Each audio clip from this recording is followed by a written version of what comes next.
2020 में आई web series scam 1992 the Harshad Mehta story का दूसरा सीजन आया है। इस सीजन का नाम है स्कैम 2003 द तेलगी स्टोरी। ये सीरीज संजय सिंह की किताब तेलगी स्कैम एक रिपोर्टर की डायरी पर आधारित है।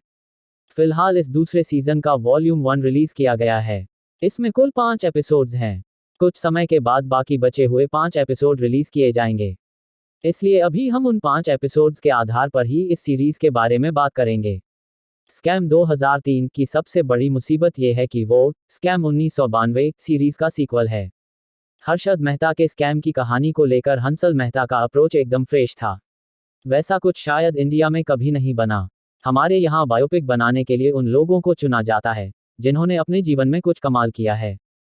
कमाल शब्द को अधिकतर मामलों में पॉजिटिव तरीके से ही इस्तेमाल किया जाता है। हर्षद मेहता अपनी कहानी का हीरो और देश का विलन था। उसके ऊपर बनी सीरीज में इन दोनों ही पहलुओं का ध्यान रखा गया था। मगर वो ओरिजिनल सीरीज थी। बड़े विस्तृत तरीके से बनाई गई थी। मनोरंजक थी। इसमें से आधी या उससे ज्यादा चीजें आपको स्कैम 2003 द तेलगी स्टोरी में भी मिलेंगी। मगर स्कैम 1992 की छाप इसके ऊपर से कभी नहीं धुलती।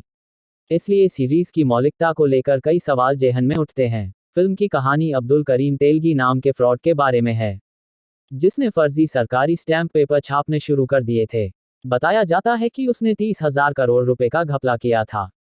ट्रेन में फल बेचने वाला आदमी जो अचानक अरबपति बन जाता है। वो ऐसा कांड करता है कि पुलिस से लेकर सरकारें उसके पीछे पड़ जाती हैं। जबकि यही वो लोग हैं जिन्होंने उसे इतना बड़ा क्रिमिनल बनने दिया। स्कैम 2003 तेलगी के आसपास की दुनिया को बड़े करीब से देखती है। मगर वो तेलगी के दिमाग में नहीं घुसती। उसका जो मकसद है वो क्यों है, ये सारी बातें बहुत साफ नहीं हो पाती। ये ठीक बात है कि वो एक गरीब फैमिली से आता था। उसे कभी भरपेट खाने को नहीं मिला, इसलिए वो पैसों का भूखा रहा। मगर स्कैम 2003 बड़े कन्वीनियंट तरीके से उसकी कहानी को बताती जाती है। स्कैम 2003 द तेलगी स्टोरी एक ठीक ठाक टाइप सीरीज है, जिसे अब्दुल करीम तेलगी के झोल झाल को करीब से देखने और समझने के लिए देखा जा सकता है। इसे इसलिए भी देखा जा सकता है क्योंकि ये scam 1992 the Harshad Mehta story का सीक्वल है।